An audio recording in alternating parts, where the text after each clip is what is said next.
Hi, my name is Donaysia Torbit. I'm a senior at the Baltimore Polytechnic Institute.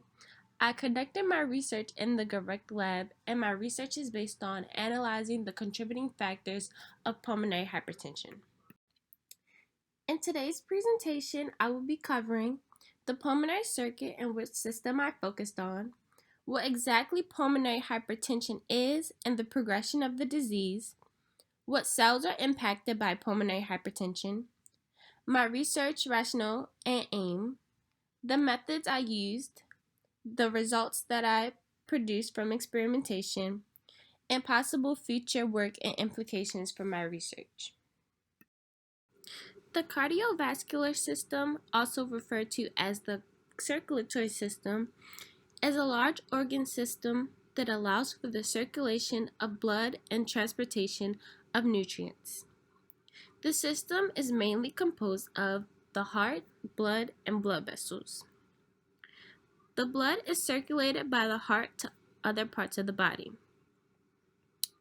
The systemic and pulmonary circuit simply relate to the areas to which blood is pumped to in the circuit from the heart. The systemic system pumps blood to the rest of the body, while the pulmonary circuit, in which I focused on, pumps blood directly to the lungs.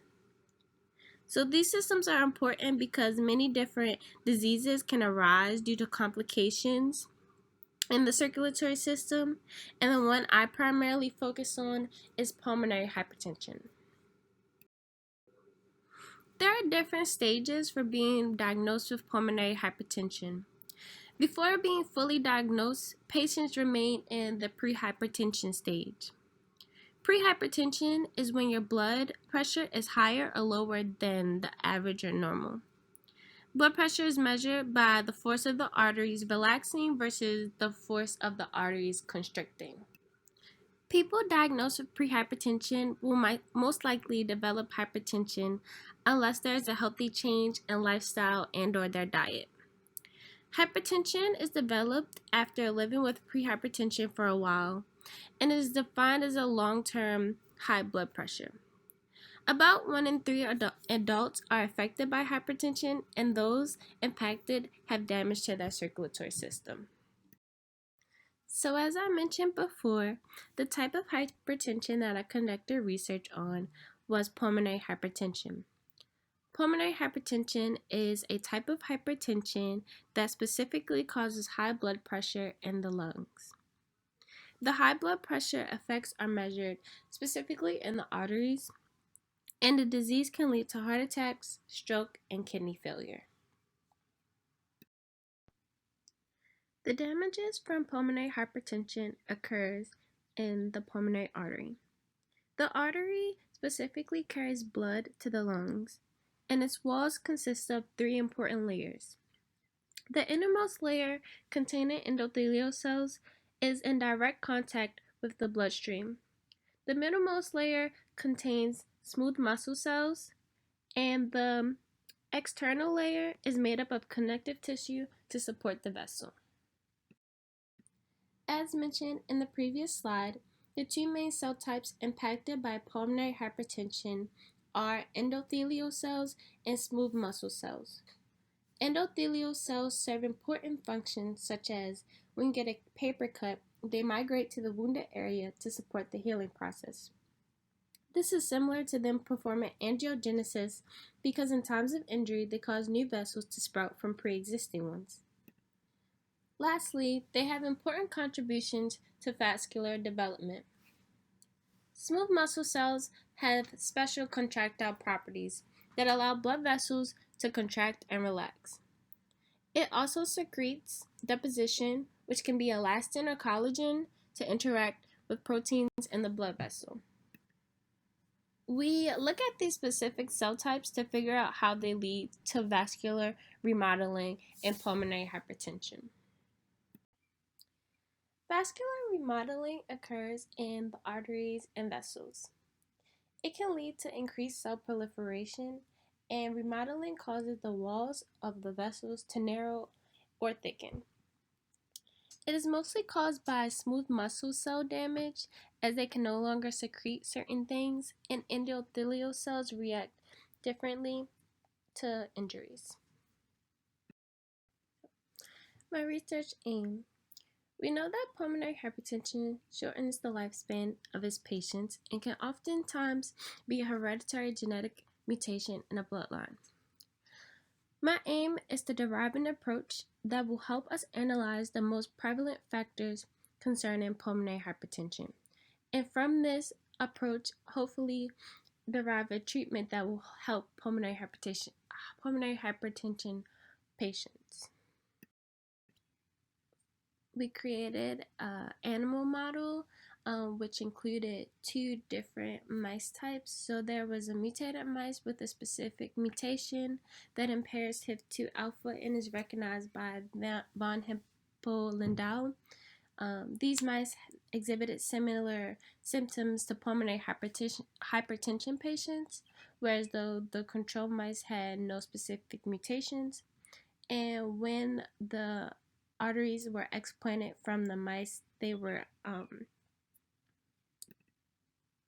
cut using a transverse cross section so we could see the vessel, and then they were mounted onto the plates. So next in my methods are the surgical methods. So after extracting the system from the mice, we removed the right ventricle of the heart and the lungs, and the sample was maintained in Hank's balanced salt solution, and from there the pulmonary arteries were separated out. For the immunohistochemistry part of the methods, after the arteries were explanted from the mice, they were sectioned, mounted, and fixed, with the sample being hydrated, washed, and then dehydrated once again. So to stain the arteries, we used three main stains. The first one was hemotoxylin and eosin, or H&E. The second, Mason's trichome, and then third, Vera Van Giesen, or VVG. The hemotoxylin stains cell nuclei blue, and the eosin stains the extracellular matrix and cytoplasm pink. Mason stains red for keratin, and it stains muscle fibers